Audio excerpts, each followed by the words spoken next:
جو selection criteria وہ change ہوتے رہتے ہیں وقت اور حالات کے ساتھ، ڈیمانڈ کے ساتھ.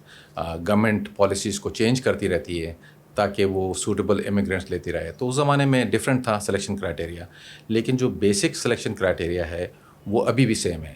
کینیڈا کو ابھی بھی اسکل ورکرز چاہیے، پروفیشنلز چاہیے، fluent in English, highly educated businessman حضرات چاہیے، اور اب ریسنٹ ٹائمز میں اسٹوڈنٹس چاہیے، کیونکہ وہ ینگ ہوتے ہیں، آ کے پڑھائی بھی اپنی جیب سے کرتے ہیں.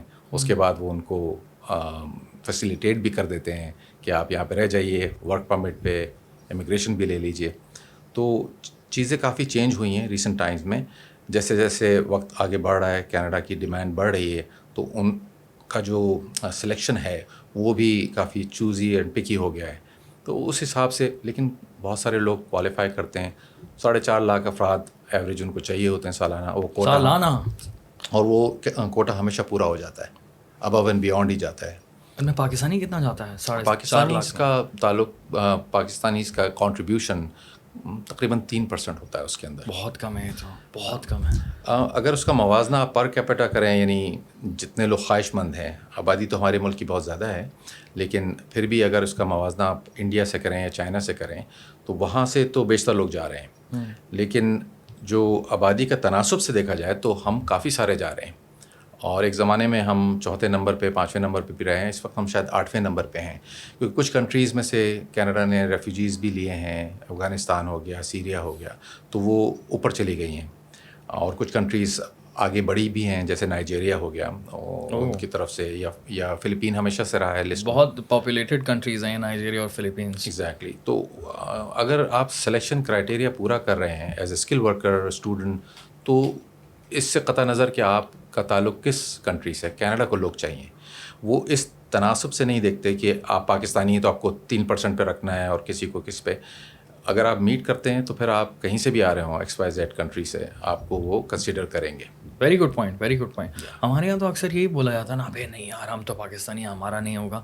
بات یہ ہے کہ آپ نے وہی والی بات ہے کہ آپ نے اگر پوری ریکوائرمنٹس کر دی ہیں، ٹھیک ہے، پراپر طریقے سے جو بھی ڈاکیومنٹیشن ہے آپ کی پوری ہے، تو میں نہیں مانتا کہ آپ کا نہیں ہوگا. ٹھیک ہے، ہاں اس میں ٹائم لگتا ہے، کبھی کبھی آپ کی ساری ریکوائرمنٹس پوری نہیں ہوتی. ٹھیک ہے، تو اس میں آپ ٹائم لیں. It is an investment. ٹھیک ہے، اگر آپ کو کرنا ہی آپ کا گول ہے تو آپ کو 2 سال، 3 سال، 4 سال، 5 سال بھی لگ سکتے ہیں. آپ کو یہ پوری کرنی ہوں گی، اور زندگی کا مقصد بنانا پڑتا ہے آپ کو کہ بھائی جانا ہے تو بھائی یہ سارے کام کرنے ہیں مجھے جانے کے لیے. آپ صحیح کہہ رہے ہیں. اس لیے کہ جو ایک عام تاثر ہے کینیڈا کے حوالے سے، مجھے جانا ہے اور بس مجھے چاہیے ویزا، تو اس کے لیے شارٹ کٹس کی طرف لوگ زیادہ توجہ کرتے ہیں کہ آپ دلا دیں ویزا یا کوئی دلا دے ویزا.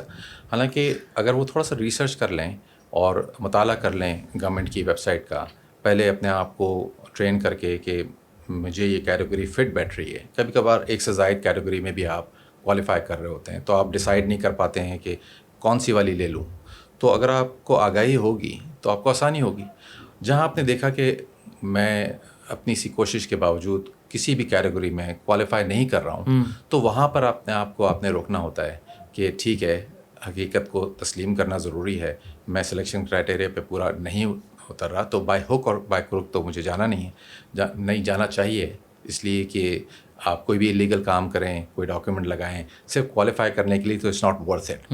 پہلے تو ڈس آنیسٹی بھی ہے، اور دوسرا یہ کہ اگر کسی کے کہنے پر، کیونکہ لوکلی بہت سارے لوگ یہاں پر ہوتے ہیں ایجنٹس اور کنسلٹنٹس اس مارکیٹ میں، جو انکریج بھی کر دیتے ہیں کہ دیکھیں آپ کو تو جانا ہے، ضروری ہے آپ کے لیے جانا، تو کیوں نہ کچھ ڈاکیومنٹس لگا دیے جائیں تو آپ ایلیجیبل ہو جائیں گے. آخر میں وہ پھر کانسیکوینسز اس کے بڑے گریو ہوتے ہیں.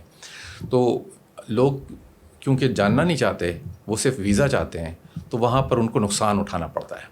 اگر وہ جان لیں کہ یہ سلیکشن کرائٹیریا ہے، اس طریقے سے میں کوالیفائی کر سکتا ہوں، اس میں اگر ان کو کسی کی مدد کی ضرورت ہے، ویسے تو وہ خود اپلائی کر سکتے ہیں، ہر چیز موجود ہے اور خود اپلائی کرنا بھی چاہیے. لیکن اگر وقت کی کمی ہے، چاہتے ہیں کہ کوئی غلطی نہ ہو جائے، کہ ایسا نہ ہو کہ میں اتنا سارا انویسٹمنٹ کیا ہے وہ ضائع نہ ہو جائے، تو ٹھیک ہے میں کسی آتھرائز لائسنسڈ کنسلٹنٹ کو انوالو کر لیتا ہوں. اس میں بھی وہ غلطی کر بیٹھتے ہیں، وہ جاتے ہیں سیدھا کسی لوکل کے پاس جو کہ خود تو کبھی کینیڈا گیا نہیں ہوتا لیکن دوسروں کو الوداع کہہ رہا ہوتا ہے یہاں سے. تو وہاں پر بھی ان کو یہ نہیں اندازہ ہوتا کہ اس پروفیشن میں کینیڈا میں ریگولیشن ہے، اگر آپ بات کیجیے گا کسی سے یہاں پہ تو آپ کی اپلیکیشن متاثر ہو سکتی ہے.